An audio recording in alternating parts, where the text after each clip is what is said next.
तो बुलाने से पहले एक शेर उनकी नज़र करना चाहूँगा कि शाख पे अब कोई पत्ता भी टिक नहीं सकता। अनीस भाई आपके लिए कि शाख पे अब कोई पत्ता भी टिक नहीं सकता, धूप ऐसी है कि साया भी मिल नहीं सकता। मशवरा है चलो नहर पर कब्जा कर ले। अनीस भाई मशवरा है चलो नहर पर कब्जा कर ले, भीख मांगोगे तो कतरा भी नहीं मिल सकता। अनीस भाई प्लीज आइए और अपने मार्गदर्शन दीजिए।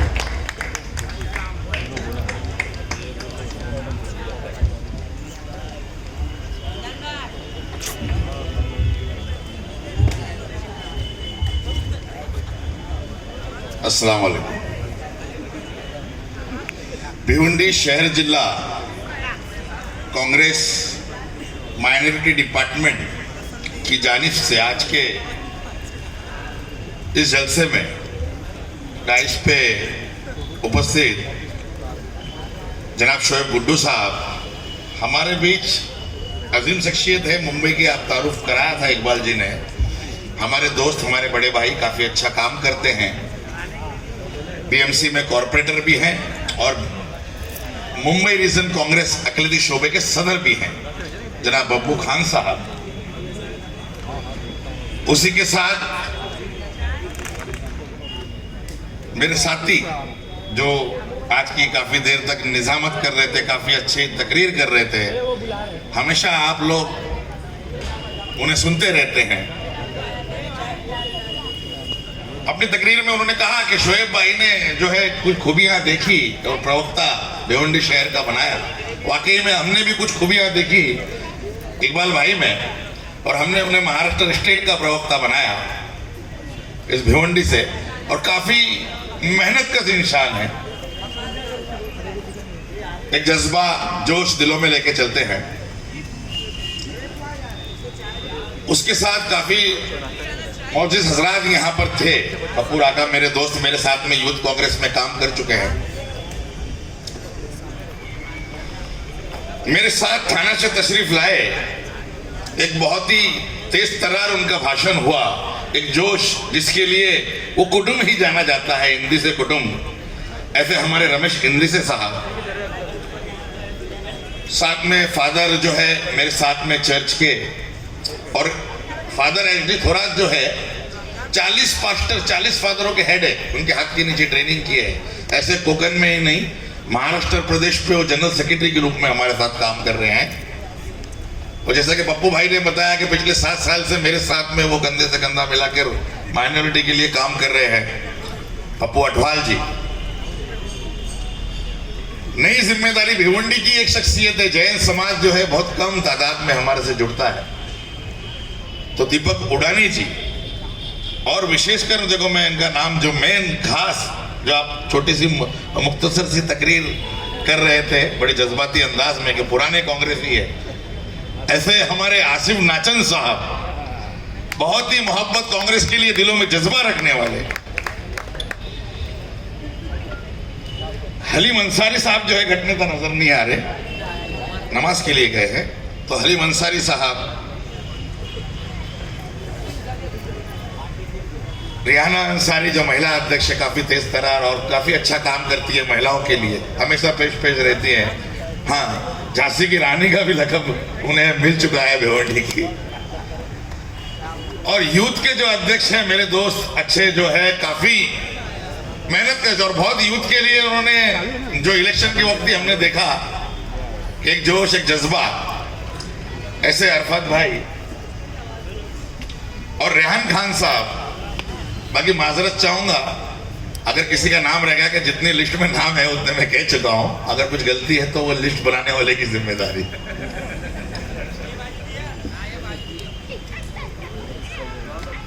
मेरे दोस्तों, सबसे पहले तो 2 शख्सियत की तस्वीर यहां पर लगी है।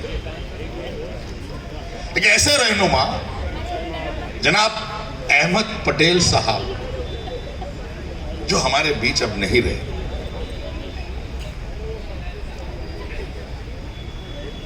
मैं अहमद पटेल जी के लिए काफी जगह शोक सभा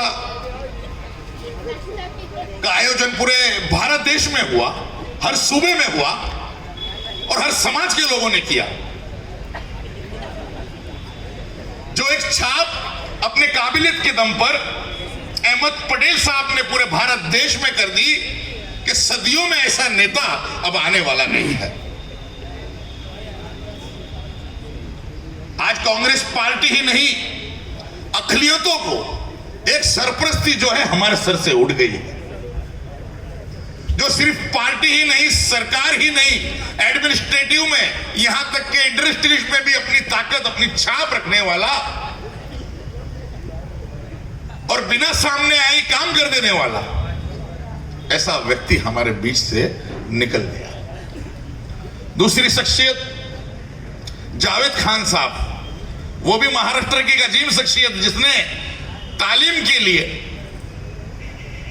जितना काम किया है, मैं बोलता हूं कि ऐसा काम महाराष्ट्र में हो नहीं सकता। जो शुरुआत ही उन्होंने की, बस इन अशारों के साथ मैं अपनी खिराज अकीदत उनके लिए पेश करता हूं कि इल्मो अदब के एक सुकनवर चले गए, जो थे हमारे बीच वो गौहर चले गए, और जाने से उनके आज सभी को है गम अनीस, अफसोस अपनी कौम के रहबर चले गए।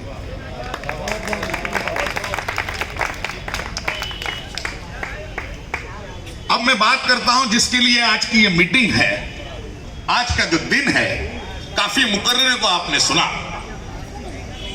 इंटरनेशनल माइनॉरिटी डे के ताल्लुक से, माइनॉरिटी राइट्स के ताल्लुक के, अक़लियतों के हुकूक के ताल्लुक से कई लीडरों ने अपनी बात रखी।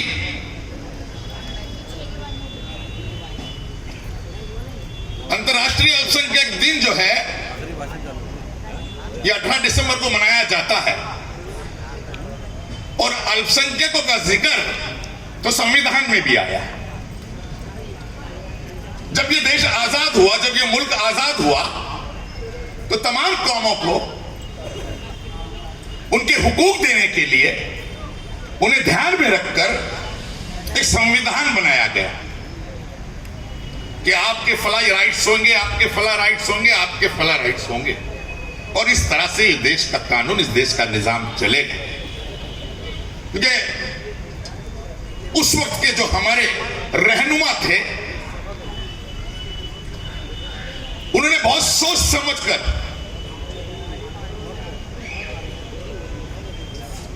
आने वाली तारीखों तक महसूस कर लिया था, इसलिए हुकूक जो है हर कौम के उस संविधान में दे दिए थे,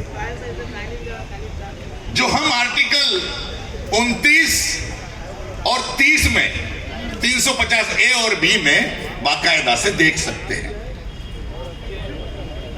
हमसे वायदे किए गए, हमसे कहा गया कि हम भारत के जो लोग अपने हुकूक के लिए बनाया गया संविधान, राइट्स, अधिकार दिए गए हैं, जिसका सभी धार्मिक, भाषाई तथा सामुदायिक अल्पसंख्यक देश के प्रत्येक इकाई में अपनी इच्छा अनुसार कहीं भी शैक्षिक संस्थान खोलने के लिए स्वतंत्र है। यानी कि जितने भी अल्पसंख्यक हैं, ये पूरे देश में शैक्षिक संस्थान यानी कि संस्थाएं वो खोलने के लिए ये है। उसके बाद कहा गया कि और इन संस्थानों को राज्य द्वारा, राज्य बोले तो जो शासन करता है, उन्हें अनुदान प्रदान करने में किसी भी प्रकार का भेदभाव नहीं किया जाएगा।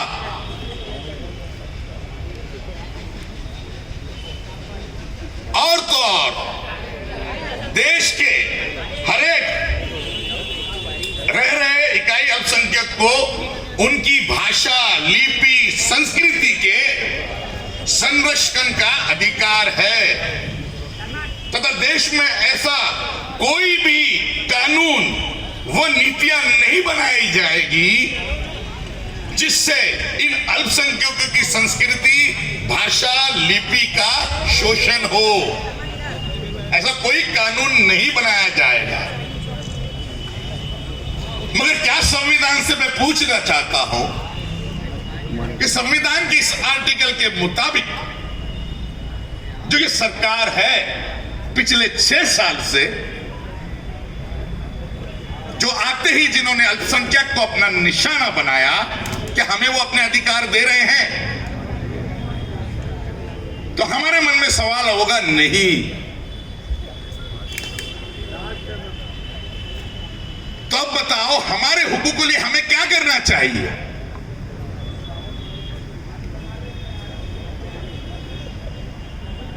तो मेरे दोस्तों, हमें इत्तेहाद जो है अपनी कौम में, और सिर्फ अपनी कौम में, मुसलमानों में ही नहीं, अल्पसंख्यक समाज में जितने भी धर्म जाति के लोग आते हैं, चाहे वो मुस्लिम हो, क्रिश्चियन हो, सिख हो, बौद्ध हो, ईसाई हो या जैन हो, जिसकी अलग अलग संस्कृति है, अलग अलग भाषाएं हैं, अलग अलग लिपि है, और यही तो इस देश की खूबसूरती है, इसकी सुंदरता है।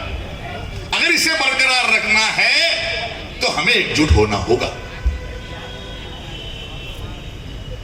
मैं हमेशा कहता हूं कि माहौल को देखकर कि तहजीब जो संभाले वो सरदार कौन है, इस तख्त तो ताज का यहां हकदार कौन है।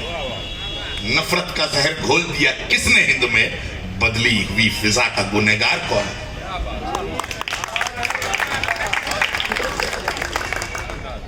बार बार अल्पसंख्यक को निशाना बनाया जाता है, कभी घर वापसी के नाम पर, कभी लव जिहाद के नाम पर, कभी कुछ, कभी एनआरसी के नाम पर। जो देश में रहने वाले, जिनके लोगों ने, जिन्होंने यहां पर कई 100 साल हुकूमत की, जिनके पुरखे यहां दफन है, सारी शिनाख्त दे सकते हैं, ऐसे लोगों को पूछते हैं आपकी पहचान एनआरसी के मुद्दों पे। अरे मैं तो कहता हूं उनसे, अरे हमारी शान भारत में, हमारी आन भारत में पड़ा है वक्त जब भी दी है अपनी जान भारत में, मगर अफसोस जो थे कल तक अंग्रेज के मुखबिर, हम ही से पूछते हैं आज वो पहचान भारत में। तो इन झूठे लोगों से हमें लड़ना है अपने हुकूकों के लिए, और एक होकर लड़ना है। जैसे कि बीजेपी आरएसएस की सरपरस्ती में, मैं खुलेआम बोल रहा हूं, उनकी सरपरस्ती में चलने वाली तंजीमों ने इन 6 सालों में जितना आतंक मचाया है, चाहे वो यूपी में हो, बिहार में हो, महाराष्ट्र में हो या और कहीं हो, उनकी सरपरस्ती में चलने वाली तंजीमों ने मॉब लिंचिंग करके निशाना बनाया गोर गरीब लोगों को। एक नफरत का माहौल पूरा खड़ा करके रख दिया है। जहां देखो पूरे भारत देश में नफरत ही नफरत दिखाई होती है, और इन नफरत को देखते हुए जब मेरे मन में अशार आते तो मैं कहता हूं कि नफरत का अब चलन तो यहां बेहिसाब है, चारों तरफ ही देश में हालत खराब है।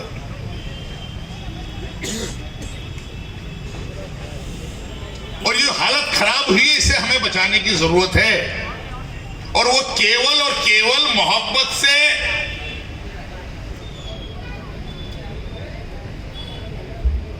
मोहब्बत के सिवा हम इस माहौल को बदल नहीं सकते। हमें अपने आप में भी तब्दीली लाना पड़ेगी, आपसी मनमुटाव को भूलना पड़ेगा। शिकायतें हैं, पार्टी से शिकायतें रहती हैं, हर एक के दिनों में कुछ ना कुछ है, शिकायतें रहती हैं कि भाई इस कांग्रेस से भी ये गलतियां हुई।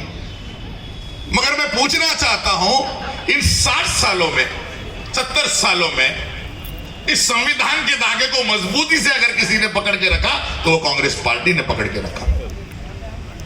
आज तमाम कौमों को, तमाम जातियों को, तमाम प्रांत को, तमाम भाषाओं को, तमाम वर्ग के लोगों को एक मोती की मानंद माले में पिरोकर अगर किसी ने रखा तो वो कांग्रेस पार्टी ने रखा।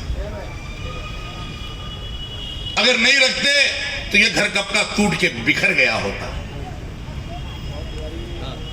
हमारे बीच और एक शख्सियत का मैं जिक्र करना भूल गया, क्योंकि बहुत ही अच्छी तकरीर वो कर रहे थे, स्कीम्स की बात की, माइनॉरिटी डे के ऊपर काफी अच्छी तकरीर की उन्होंने, जो बदन अयानशील कीर्ति साहब है। और अक्सर मैंने देखा है कि हमारे साथ माइनॉरिटी में, अकलियत में हम मेजर पार्ट में हैं मुस्लिम, मगर दिगर समाज बड़े कम तौर पे हमारे से जुड़ता है। जब से मैंने माइनॉरिटी का कोकन का चार्ज संभाला, मैंने हर समाज को अपने साथ जोड़ने की कोशिश की। थाना में तो सिख समाज भी काफी दूर हो गया था 84 के बाद, मगर उनसे भी बात करके गुफ्तगू करके अपने करीब लाने का हमने कोशिश की और उसमें सफल भी रहे। जो हमें तस्वीर आज देखने को मिलती है और आज जो पंजाब में हुकूमत है वो हमें देखने को मिलती है। उसी तरह जैन समाज जो है, भले ही आज जैन समाज आज फाइनेंशियल इकोनॉमिक तौर पे मजबूत जरूर है, मगर कहीं ना कहीं एडमिनिस्ट्रेटिव में या उनकी शिनाख्त में वो भी कहीं ना कहीं पिछड़े नजर आते हैं।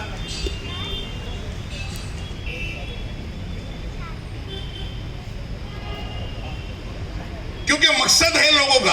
आपने सुना होगा कई बार, मोहन भागवत जी को भी सुना, उनके मंसूबे भी देखे कि क्या उनके मंसूबे हैं।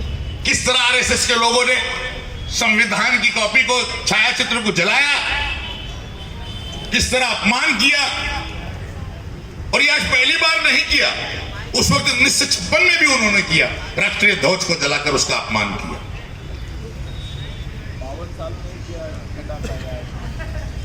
स्वर्गीय उस वक्त के नेता, जिसे वो अपना नेता कहते हैं, चुरा लेते हैं, उनका तो नेता ही नहीं है कोई। जो कांग्रेस के नेता थे वल्लभ भाई पटेल जी, उन्होंने बंदी डाली थी उसके ऊपर और क्या कहा था, आरएसएस इस देश में एक विष के समान है, जहर के समान है, जो समाज में जहर घोलने का काम कर रही है। ये मैं नहीं कह रहा, उस वक्त के अखबार आप कहते हैं। और ऐसे लोग आज देश की सरपरस्ती कर रहे हैं। इतने दिनों से किसानों का आंदोलन चल रहा है, आपने देखा किस तरह उन पर पानी की बौछारें की जा रही है, आंसू गैस दागे जा रहे हैं, परेशान किया जा रहा है। क्या पूछ रहे हैं वो, क्या मांग रहे हैं वो? एमएसपी की बात कर रहे हैं कि सरकार रेट जो है तय करे, मगर सरकार सुनने को तैयार नहीं। तो हर कौम परेशान हो चुकी है इनसे।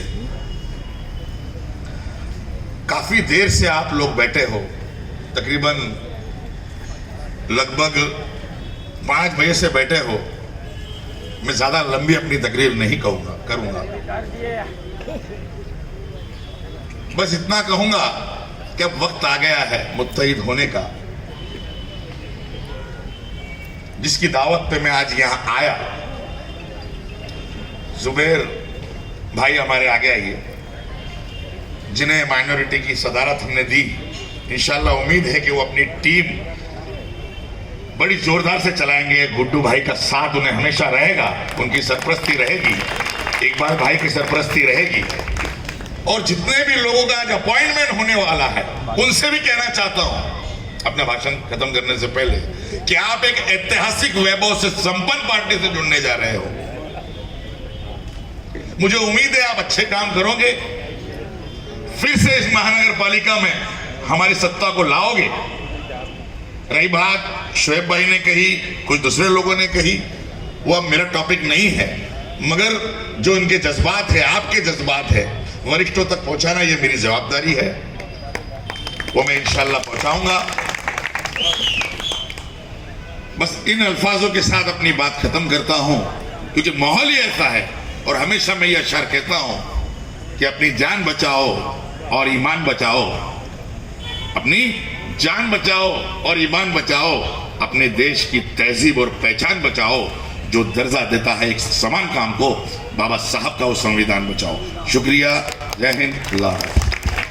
बहुत ही शानदार अनीस भाई, बहुत बहुत शुक्रिया। आपने मैं